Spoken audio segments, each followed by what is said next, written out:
Bismillahirrahmanirrahim. Assalamu alaykum, hurmatli televizorchilar. Bu haftalik istiqlol xabarlari programmamizda ko'rishinglarni qizg'in qarshi olamiz. Men Abdulloh Yalqon. Hurmatli televizorchilar, oldi bilan biz diqqatingizga bu hafta uzun olmoqchi bo'lgan xabarlarimizning asosiy mazmunini tanishtiramiz. Diqqatingizda Istanbulda Sharq Turkistonliklar jam bo'lib iftor qildi mavzuli xabarimiz bo'ldi. Har yili Sharq Turkiston ma'rifat hamkorlik jamiyati tomonidan uyushtirilib kelayotgan yillik bu iftor faoliyati bu yil 6-oyning 18-kuni o'tkazildi. Shundaqla ahli sunnat olimlari uchrashuvida Sharq Turkiston xalqi va olimlarning tortayotgan musibatlari, zulmlar haqida bu ahvol dokulat qilindi.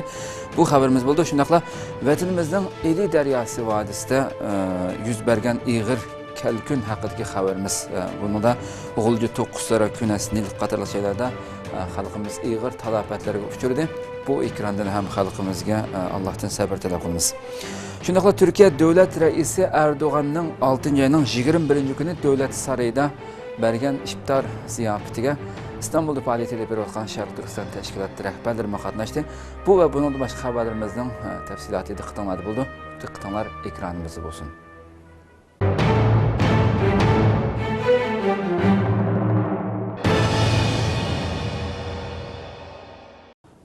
İstanbulda Sharq Turkistonlik muhojirlarning jam bo'lishi bilan iftor ziyofati o'tkazildi. Sharq Turkiston ma'rifat va hamkorlik jamiyati har yili uyushtirib kelayotgan iftor ziyofati bu yilmi 6-oyning 18-kuni ko'p sonda Uyg'urning qatnashishi bilan elib berildi.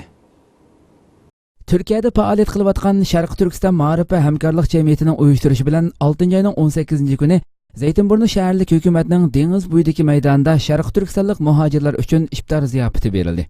Muborak Ramazon oyi munosabati bilan uyushtirilgan iftor ziyofatiga Istanbulning Safakoy, Zaytinburnu qatorli har qaysi joylardan ayol va o'smirlar bo'lib 1000 ga yaqin kishi qatnashdi. Iftor programmasi Qur'oni Karim tilovat qilish bilan boshlandi. Uyg'ur qarining mo'ngluq ovozi bilan Qur'on tilovat qilishi yuraklarni larzaga soldi.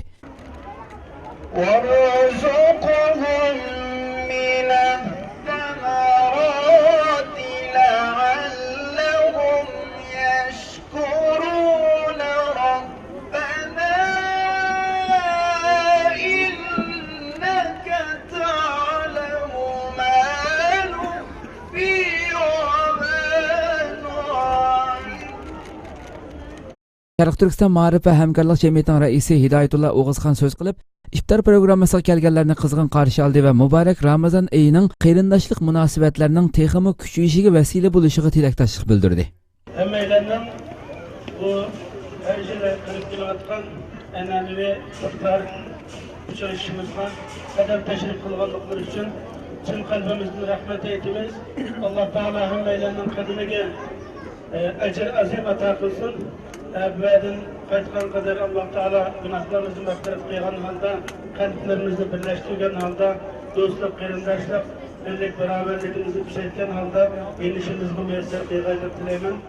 Keyin jamoat arbobi Abduqodir Yapchan so'z qilib, umumiy Sharq Turkiston xalqini dushmanga qarshi turishda birlik hosil qilishga, o'z ichimizdan dushman izlamasdan Xitoydan iborat dushmanga o'rtaq qarshi turishga chaqiriq qildi. Va oxirida duoga qo'l ko'tarilib Sharq Turkiston musulmonlarining ozodligi uchun duo qilindi.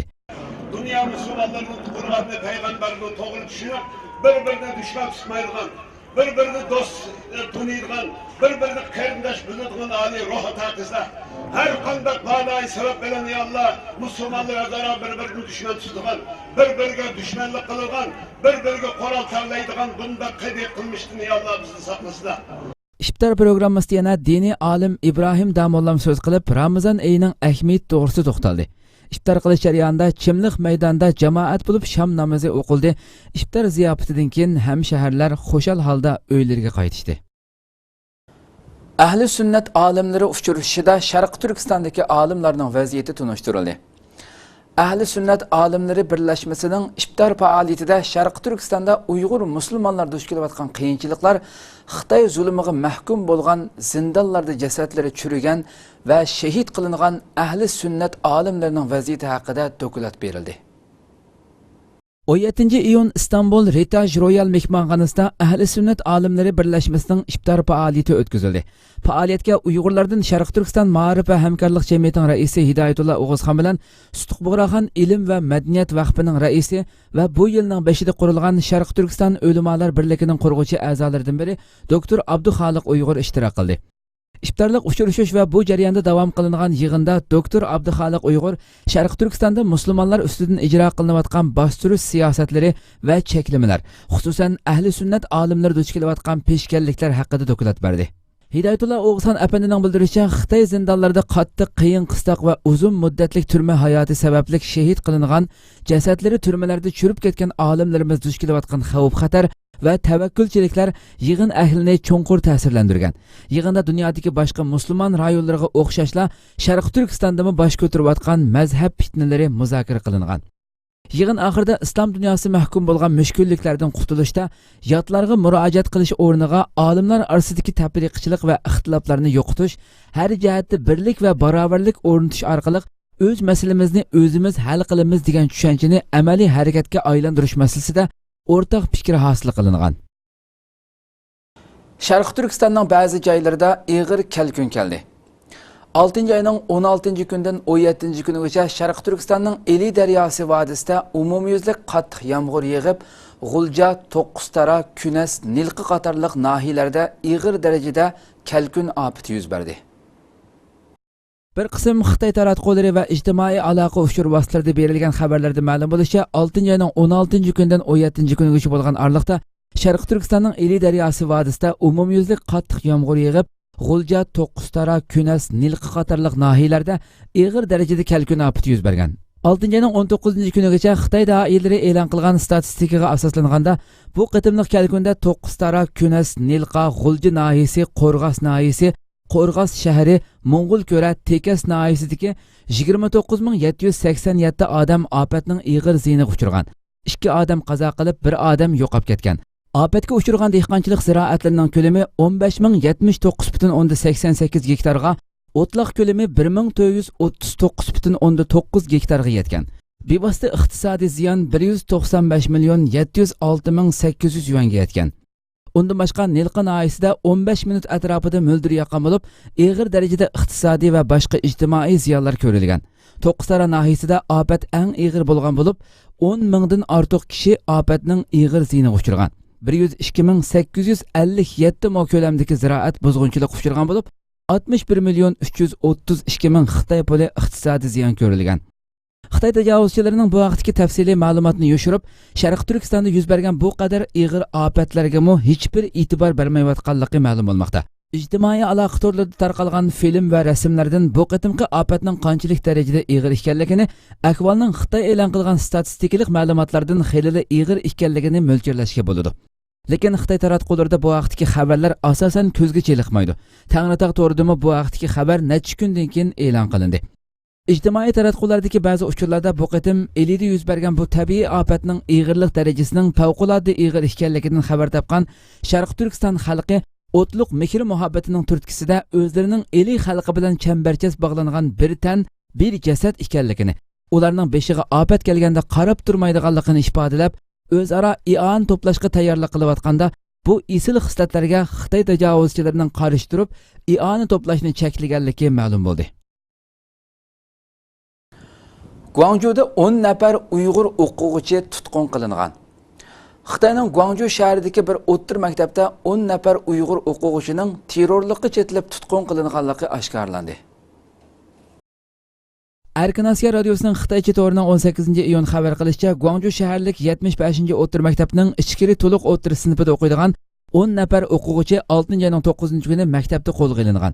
Ularning qo'lga olinganlik uchuri Guangzhou 1-turmasida yetayotgan Tang Jingling ismli bir Xitoy kishilik huquq faoliyati tarafidan oshkorlangan. Bu kishining advokati uni yo'qlab borganda, u o'zining kamerada Abdullah ismli bir Uyg'ur o'quvchining yetayotganligini advokatiga aytib bergan. Turmadan chiqqan uchurlarda ma'lum bo'lishicha, qo'lga olinganlar jami 10 nafar bo'lib, 8 o'g'il, 2 qiz o'quvchi ekan. Ular terrorlik jinoyati bilan ayblangan. Egilishicha, Tang Jingling ismli bu faoliyatchi bu yilning 5-ida davlat hokimiyati ag'dirishga qudrat qo'lib qilish jinoyati bilan 5 yillik qamoqqa hukm qilingan va mazkur turmada yetayotgan ekan. 16-iyun advokati yo'qlab borganda yuqorqi uchurlarni oshkorlagan. U Abdullahning dadasining Qashqarda o'qituvchilik qilganligini aytgan. Navbatda bu o'quvchilarning ahvoli haqida tafsiliy uchurlar oshkorlanmadi. Uyg'ur kuzatuvchilar va faoliyatchilar ularning oqibatidan andisha qilmoqda. Shundaqli Xitoy hukumatining dalil pokisiz holda xufiyani tutqun qilish qilmishini ayiblamoqda. Egilnisha yuqorqi maktabda 133 nafar Xinjiang sinfi o'quvchisi bor bo'lib, Xitoyning Uyg'urlarni assimilyatsiya qilish qadamini tezlatish uchun ochgan atalmish ichkiridagi Xinjiang sinflari Uyg'urlarning noroziligiga uchrab keldi.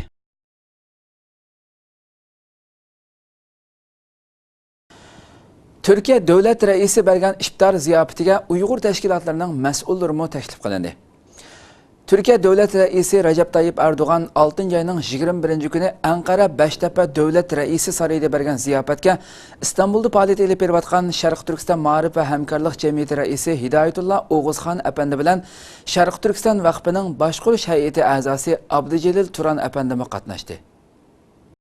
Türkiye davlat raisi 6 ayning 21 kuni Ankara'ning Beştepe rayonidagi davlat raisi sarayida bergan ziyofatga İstanbulda faoliyat olib berayotgan Sharq Turkiston Ma'rif va hamkorlik tashkiloti raisi Hidoyatullo O'g'izxon apandi bilan Sharq Turkiston vaqfining boshqarish hay'ati a'zosi Abdujalil Turan apandimi qatnashdi. Mazkur iftar ziyofatiga Turkiyaning 81 viloyati va har qaysi shaharlarda faoliyat olib berayotgan ommaviy tashkilot mas'ullari, a'zolari va davlat rahbarlaridan bo'lib 8000 atrofida kishi qatnashdi. Davlat raisi Recep Tayyip Erdoğan Türkiye'deki ommaviy tashkilotlarning ko'pining faoliyatlarini yaxshi bildiganligini bayon qilib mundaq dedi. Bugungi bu iftar ziyofatiga ishtirok qilgan ommaviy tashkilotlarning ko'pining faoliyatlarini yaxshi bilaman.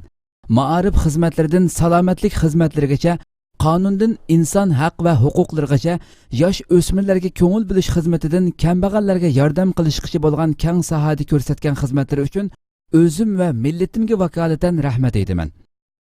Türkiye'de burun ommaviy tashkilotlarni davlatga qarshi faoliyat qiladigan tashkilot deb ko'rib, davlat yomon ko'radi. Keyingi yillarda bu ufqimni yo'qotdik. Davlat ommaviy tashkilotlar bilan hamkorlashishga va ularga yordam qilishga boshladi. Bundan keyinmi bu siyosatimizni davomlashtiramiz. Hidoyatullo O'g'izxon apandi bu vaqtda to'xtalib, Xitoyning Turkiyada faoliyat olib berayotgan Sharq Turkiston ommaviy tashkilotlarini terrorchi deb ayblayotgan bugungi kunda Türkiye davlat raisi Recep Tayyip Erdoğan'ning o'zlarini ziyofatga taklif qilishining zo'r ahamiyatga ega ekanligini, bu ziyofat jarayonida davlat raisiga Uyg'urlarning salomini yetkazish bilan birga Turkiyadagi Uyg'urlarning talab xatini topshirganligini, faoliyatning yaxshi o'tganligini bayon qildi. Xitoy doiralari Ramazonda Uyg'urlarni kunduzi yeb ichishga tashkilladi. Xitoy doiralarining Ramazonning 2 kuni Uyg'ur dehqonlarini yig'ib, Xitoy bayram munosabati bilan choy ziyofati berganligi oshkorlandi.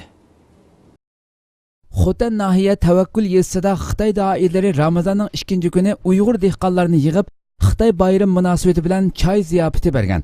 Halbuki Xitoy ishg'olchilari Ramazonda Uyg'ur dehqonlarining ro'za tutilganligini, kunduzi tomoq yemaydiganligini yaxshi biladi. Hatto Ramazondan burun diniy erkinlikka hurmat qilamiz deb yolg'on va'dalarni berib ulgurgan edi. Xitoyning Kommunist yoshlar ittifoqi to'g'rida 12-iyun Sharq Turkistondagi ma'lum bir kentda Xitoyning Tangzungzi bayramini tabriklash uchun choy ziyofati berilganligi xabar qilingan. Xabarda aytilishicha 6-oyning 9-kuni Ramazon va Xitoy bayram munosabati bilan bu ziyofat berilgan. Tavakkul yezisining sekretari bu ziyofatga qatnashib, Xitoy bayramiga bo'lgan tushunishni cho'nqurlashtirishning ahamiyati haqida so'z qilgan. Xabarda berilgan rasmda ichimlik, meva-cheva qatorliqlar tizilgan ustalning ikki tarafida chavoq chelib o'ltirgan nurg'un Uyg'urni ko'rgili bo'ladi. Bu Xitoyning diniy erkinlik va musulmonlarning hissiyotiga hurmat qilamiz degan va'dalarining yolg'onchilik ekanligining po'latdak pakiti. Sharq Turkistonning boshqa joylarida bu xil faoliyatlar o'tkazilmoqda.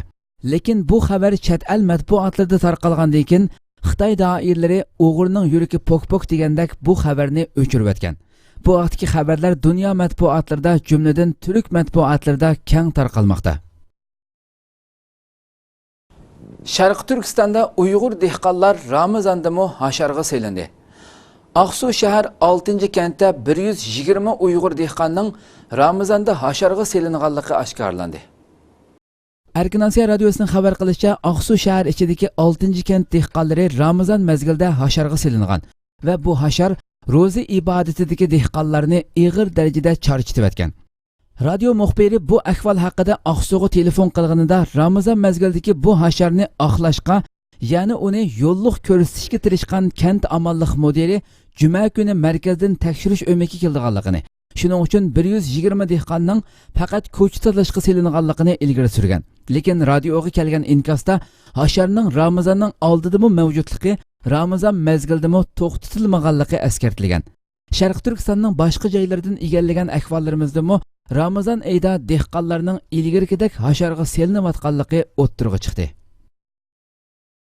Ülkücüler Şarkı Türkistan Müslümanlarını unutmadı.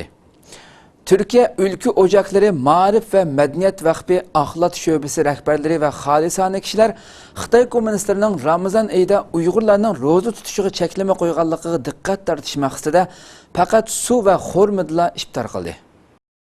Türkiye Ülkü Ocakları Marif ve Medeniyet Vakfı Ahlat Şöbesi rehberleri ve halisane kişiler Xitay komünistlerinin Ramazan ayında Uygurlarının rozu tutuşuğu çekleme koyganlığı dikkat tartış maqsadida fakat su ve xormidla iftar kıldı.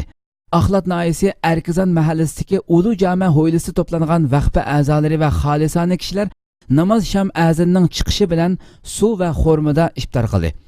Ahlat Ülkü Ocakları Türk Dünyası İşxanasının başlığı Halil Ülker muxbirlarga bergan bayonotida Ülkü Ocakları Ahlat şöbesi bo'lish sifatimiz bilan Komünist Xitoyning Sharq Turkistonda yurgizayotgan zulmlarni tanqid qilish va jamoat fikri paydo qilish uchun bu yerga to'planganligini aytdi. Halil Ülker bayonotida Xitoyning Ramazon oyidagi ijroatlarini bu yilmi yo'lga qo'yib, Sharq Turkistondagi qarindosh va dindoshlarimizning ro'za tutishini cheklaganligini ta'kidladi. U Sharq Turkistonda yemaklik shirkatlarining haqsiz tomoq tarqatadiganligini, bolalardan ota-onang bilan kechida qo'pib tomoq yedingmi degandek savollarni so'raydiganligini va Uyg'urlarning ro'za tutgan tutmaganligini har xil yo'llar bilan tekshiradiganligi qatorliq ahvollarni o'ttirg'a qo'ydi. U yana Sharq Turkistonda musulmonlar uchrayotgan zulmning Türk dunyosi va islom olamining eng cho'ng masalalaridan biri ekanligini ta'kidladi. U mundaq dedi: "Bugun bu yerda Uyg'urlarning qiyinchiliklarini oz bo'lsa-mu his qilish va kishilarda tonish hosil qilish uchun faqat suv va xurmidli iftar qildik. So'hurga qadar boshqa bir narsa yeyishni o'ylab boqmadik." Türkiye'nin Nevşehir'de iftar ziyafati o'tkazgan ülkücüler zulm ostidagi Sharq Turkiston musulmonlarini yod etdi ve ularga dua qildi. Nevşehir'deki Milliyetçi Hareket Partisi ve Ülkü Ocakları Vakfı'nın sabiq ve yeni a'zolari Nevşehir Ülkü Ocakları'nın sabiq reisi Cengiz Kaya'nın sahipxonligida o'pchi iftar o'tkazdi.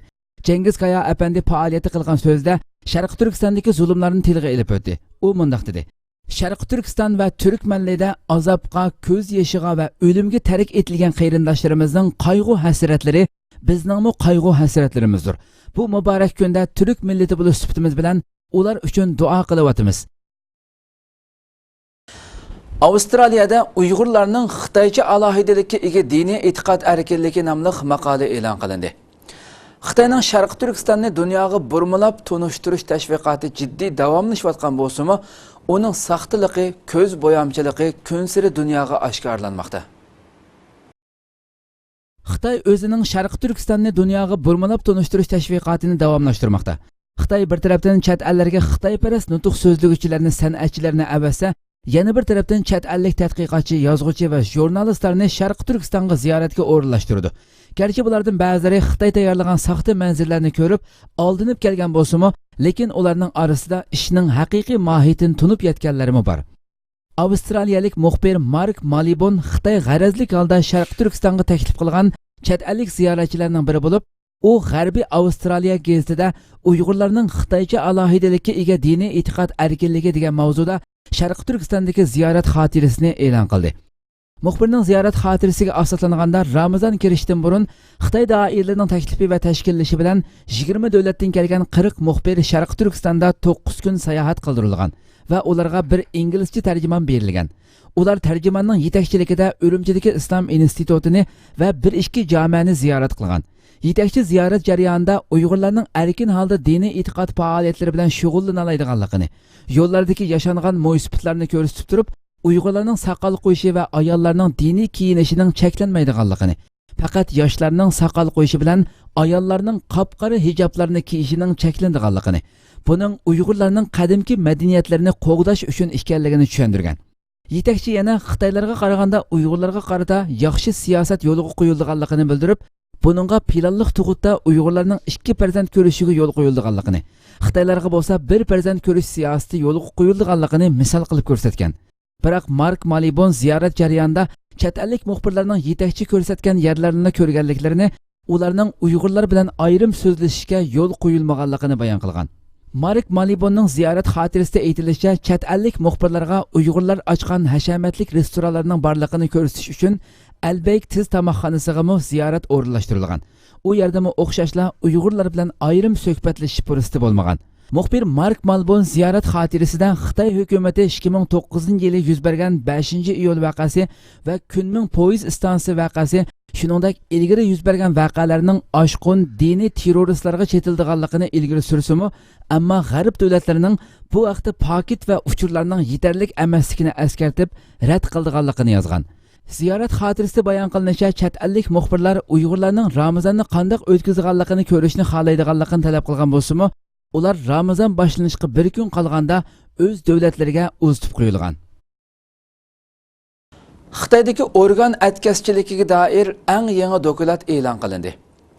Çarşamba günü e'lon qilingan dokumentda Xitoyda odam organlarini yo'tkash qilmishining keng ko'lamda davomlashayotganligi, yo'tkalgan organ sonining Xitoy e'lon qilgan sonliq ma'lumotdan zo'r darajada yuqori ekanligi ilgari surildi. Shundaqla organlarning asosli kelish manbasi begunoh o'ldirilgan kishilar bo'lib, bularning orasida Falun Gongchilar, Uyg'ur va Tibetlar asosli o'rinda turgan. Çarşamba günü e'lon qilingan bir dokumentda Xitoyda odam organlarini yo'tkash qilmishining keng ko'lamda davomlashayotganligi, yo'tkalgan organ sonining Xitoy e'lon qilgan sonliq ma'lumotdan zo'r darajada yuqori ekanligi ilgari surildi. Dokumentda aytilishicha, Xitoydagi yo'tkalgan organlarning asosli kelish manbasi begunoh o'ldirilgan kishilar bo'lib, bularning orasida Falun Gongchilar, Uyg'ur va Tibetlar asosli o'rinda turdi ekan. 22-iyun Kanada kishilik huquq advokati David Matas, Kanada Tashqi ishlar ministrligi Osiyo bo'limining sobiq boshlig'i David Kilgore va amerikalik muxbir Ethan Gutman Xitoy doiralarining vijdon mahbuslarining organlarini elib olishiga doir eng yangi dokumentni e'lon qilgan. 800 betdan ko'proq bo'lgan bu dokumentda aytilishicha, organ ko'chirish operatsiyasi qilishi tasdiqlangan doktorxona soni, karvat soni va boshqa oshkorlangan uchurlarni nazarda tutganda, Xitoydagi organ yo'tkash operatsiyalarining soni rasmiy e'lon qilingan 10 ming qitimdan xeyli ko'p ekan. Xitoyda har yili qilinadigan organ ko'chirish operatsiyasining soni 60 mingdan 100 ming qitimgacha ekan. Bu necha uzun yillar davom qilgan bo'lib, hozirgacha umumiy soni 1 milliondan oshib ketgan. Dokumentda xulosa qilinib aytilishicha, yo'tkalgan organlarning asosli kelish manbasi Uyg'ur, Tibet va Falun Gongchilar qatorliq vijdon mahbuslari bo'lib, ularning soni ilgirki mo'ljallardan ko'p ekan. Amerika Avam palatasi bu yil 13-iyun 343 nomerli qaror ma'qullab, Xitoyni 17 yildan buyon davomlashtirayotgan organ o'g'irlash qilmishini to'xtatishga chaqirgan. Xabar qilinishicha, yuqoridagi uchaylan payshanba kuni Amerika Davlat Majlisida bu masala ustida guvohlik berdi ekan. Indoneziya Xitoy paraxotiga o'q chiqardi. Janubiy Xitoy dengizida Xitoy va Indoneziya orasidagi surkilishlar ko'paymoqda. Indoneziya dengiz armiyasi Xitoyning bir baliqchilik paraxotiga o'q chiqardi. Bir Xitoy kema xodimi yaralandi. Indoneziya shunaqla paraxotdagi Xitoy fuqarolarini tutib ketdi. Indoneziya dengiz armiyasi bayonotchisining 18-iyun aytishicha, Indoneziya dengiz armiyasi shu kuni Indoneziyaning dengiz tavalligi bo'lgan Natuna taqim orollarining suv rayonida 12 nafar chet el baliqchilik paraxoti bayqagan. Ogohlantirish o'qi atgandan keyin qonunsiz baliq tutgan bir Xitoy paraxotini va 7 nafar Xitoy fuqarosini qo'lga olgan. Xitoy Tashqi ishlar ministrligining bayonotchisi Hua Chunying 19-yilda bu ishga ifoda bildirib, Xitoy paraxotlari normal faoliyat elib berayotganda ko'plagan Indoneziya paraxotlarining hujumiga uchraganligi, bir Xitoy paraxoti va bir kema xodimining yaralanib, boshqa bir kema xodimi va paraxotdagi 7 fuqaroning Indoneziya tarafidan tutib ketilganligini aytgan. Indoneziyaning qalaymaqon qurol ishiltib normal faoliyat elib berayotgan Xitoy baliqchilik paraxotiga o'q chiqarganligini va xalqaro ahdnomalarga xiloflik qilganligini bildirgan. Indoneziya dengiz armiyasi bayonotchisi dushanba kuni ifoda bildirib, Indoneziyaning davomli holda o'z dengiz tavalligida qonunsiz baliq tutgan chet el paraxotlariga keskin tadbirlarni qo'llanganligini ta'kidladi. Bu qitimliqi bu yil 3-oydan buyon Xitoy paraxotlarining 3-qitim Indoneziya dengiz armiyasi bilan surkilishi ekan. Hörmətli televizor görüşlər, şuna qılıb bu haftalik İstiqlal xəbərləri proqramımız müşərdə axırlaşdı. Kiler qıtımqı proqramımızı görüşkücə sizlərini Cənab-ı Allah xitapşırmız. Şuna qılıb proqramı axırda ekran arxısındakı barlıq xizmətdaşlarıma köpdən köp rəhmət edimən. Assalamu aleykum və rahmetullahi teala və barakatuhu.